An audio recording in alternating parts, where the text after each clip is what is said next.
How's it going, YouTube? E30NJ, and today I'm going to show you how to take out your cluster. Okay, so some of the tools you're going to need. You're going to need a light. This one I just picked up from Home Depot. It's a great tool. You're going to need an assorted pick set. You're going to need your replacement bulbs or odometer gears if you're replacing those.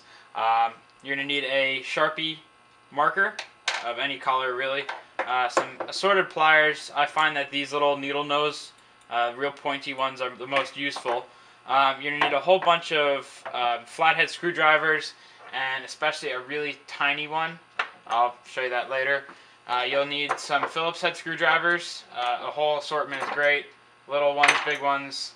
And you're also going to need a 1/2-inch wrench. This is to take off one of the leads on the battery so you don't short out the rest of the car while doing this job. You're going to need a 22mm socket. These are pretty cheap. And you're going to need a torque wrench. And I'll explain this all later. To prevent a shortage or any type of battery drain, it's a good idea to remove the negative lead on the battery. And I just take the wire and put it in a glove. Then get that tiny little screwdriver and pop out the little roundel emblem inside the steering wheel. This will reveal the little nut. And with the key out of the ignition, you want to give the steering wheel a little shake. This will lock the steering wheel into place. Now get a small Sharpie and you want to get in and mark the nut as well as the bolt that holds on the steering wheel, as well as the steering wheel itself. This is to ensure that the steering wheel will go back on 100% correct and be straight. Now get your 22mm socket as well as a breaker bar or torque wrench and start taking off the nut inside the steering wheel. Take your time with this. You don't want to strip it out. Now to take off the steering wheel, you want to get your keys and just click the ignition once. You don't want to start the car, just click it once and the steering wheel will unlock itself. Now you just give it a few good tugs and it should come right off. Now remove the 3 screws that hold the kick plate on. There's one over there, right there, as well as right there. With those 3 screws removed, now you can drop down the kick plate, disconnect the door gong, and then pull it right out. Be careful of the 2 brackets in the back. Take your time. Now locate 2 knurled nuts. These things are underneath the cluster. They're little silver nuts that hold on the front bezel piece right behind the steering wheel. You can simply twist these off by turning them to the left. There's one on the left side as well as the right side. I then remove the 2 screws right underneath the dashboard that hold the bezel on surrounding the cluster. There's one on the left side and the right side. These are very small screws, so use a fine screwdriver to remove them, as well as a short one because they're kind of hard to reach. With those nuts and screws removed now, you can pop off the trim piece that's right behind the steering wheel. Be careful though, because this is a very brittle plastic because it's so old, so be careful removing it.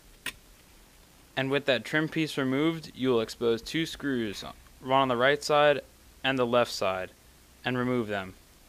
Now remove the other screws. There's one on the left side as well as the right side corners of the cluster. You're going to need to take these out so you can actually take out the cluster. And you may need to move some windshield wiper arms as well as your directionals.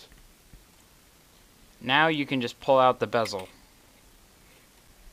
And the last 2 screws which hold the cluster in are on triangular mounts right there and there. Now you can pull out the cluster. Again, be very careful with this. You do not want to break your cluster. They're very expensive. Now all I'm doing is replacing a light bulb which lights up the cluster behind. If you have broken odometer gears, there are other videos on YouTube which you can watch on how to rebuild them. I'm just showing you how to get to the odometer so you can remove the gears and replace them as necessary. And lucky for me, the other owner of this car before me had replaced the gears already. And I ran out to AutoZone to go get my bulbs. These are Sylvania 611s. After putting the bulbs back in and replacing all of the burnt out ones, I then put the cluster back together, reinstalled the 6 little screws as well as the 2 knurled nuts and all the bezel pieces. You want to make sure that these fit back 100% because if they don't, you'll probably break the plastic later on down the road. I then reinstalled the kick plate, and then I gave the steering wheel a little wiggle to lock it back into place, making sure that my keys are not in the ignition, and I torqued it down to 56 foot-pounds. This is what BMW recommends. And the easiest part, putting in the roundel back into the steering wheel. Don't forget to reconnect your battery, and voila, the cluster lights up just like it should. Thank you for watching E30NJ, and stay tuned for more videos.